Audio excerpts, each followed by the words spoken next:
আমার সাথে আপনার শত্রুতা থাকতেই পারে, সেটা আলাদা হিসাব।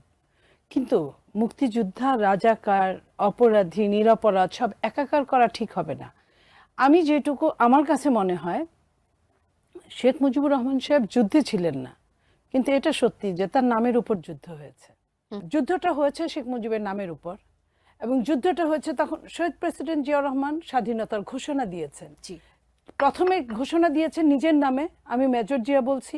তারপরে যখন মনে করেছে পাকিস্তানে তো এটা প্রায় সময়ই কু হয়, এটাকে যদি বিশ্ব কু হিসেবে চালিয়ে দেয় তাহলে তো আসলে আমাদের টার্গেটটা ফুলফিল হবে না। তখন উনি বলেছেন major Zia on behalf of Sheikh Mujibur Rahman, এই কথাটা বলেছেন আওয়ার লিডার।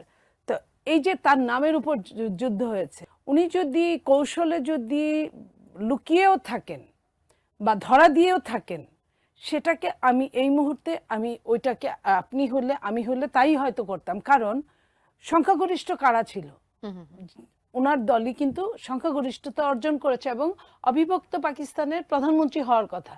জি।